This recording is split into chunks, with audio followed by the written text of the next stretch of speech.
Did you know that the future of AI, global superpower rivalries, and the devices you're using right now all hinge on one tiny island? Here's what nobody's telling you about Taiwan's chip industry and why it's the most important tech battle you've never heard of. Imagine a world where your smartphone doesn't exist, your car can't function, and even your fridge can't keep your food cold. Sounds impossible, right? But that's the reality we'd face without semiconductors. Now, here's the twist. Most of those chips come from a single country, Taiwan.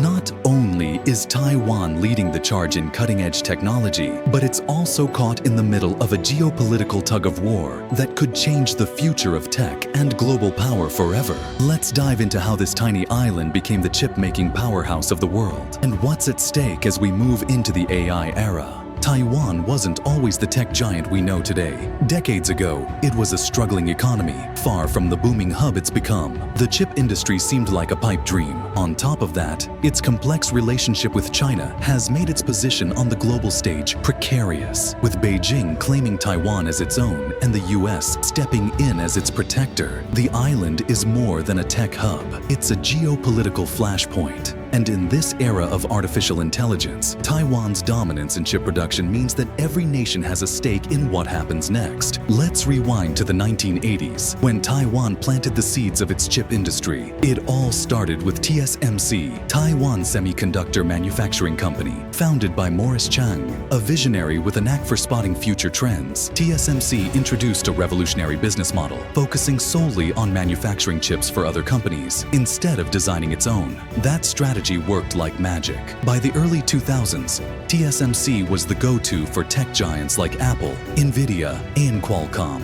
Today, it produces over 90% of the world's advanced chips. But why is this important? Chips are the brains behind everything, from iPhones to military jets. Without Taiwan, global tech giants would grind to a halt. And that's where the geopolitical tensions heat up. China, aiming to reclaim Taiwan, sees its chip dominance as both an opportunity and a threat. Meanwhile, the US and its allies view Taiwan as a cornerstone of tech innovation. To make matters worse, chip making isn't just about machines. It's an art that requires expertise, precision, and innovation that few can replicate. Even China's ambitious plans to catch up have faced setbacks, making Taiwan's role even more critical. Fast forward to today, and Taiwan's chip industry is facing its biggest challenge yet, the AI revolution. AI kovetul chipet, ameli gyorsab, hiseb es hatekonyab, mint valaha. TSMC is leading the charge with cutting-edge 3nm technology, but the stakes couldn't be higher. The US is pushing for chip manufacturing to return stateside, investing billions into domestic plants. China is ramping up its efforts to achieve chip self-sufficiency. And Taiwan? It's caught in the middle, racing to maintain its edge while navigating political pressures. In 2023, TSMC announced massive investments in factories outside Taiwan, including Arizona and Japan. On the surface, this looks like a way to reduce risks, but for Taiwan, spreading out production raises questions. Will it weaken the island's dominance? Or will it solidify its position as an indispensable player in the global tech game? Taiwan's chip industry is more than just a success story. It's a lifeline for the modern world. From powering AI to fueling innovation, Taiwan is the unsung hero of our tech-driven lives. But as geopolitical tensions rise and the demands of the AI era grow, the island faces an uncertain future. Will Taiwan continue to dominate the semiconductor world, or will the pressures from global powers change the game? One thing's for sure, the world is watching, and the stakes couldn't be higher. Stay tuned for more stories that unravel the hidden forces shaping our world. Don't miss the next video.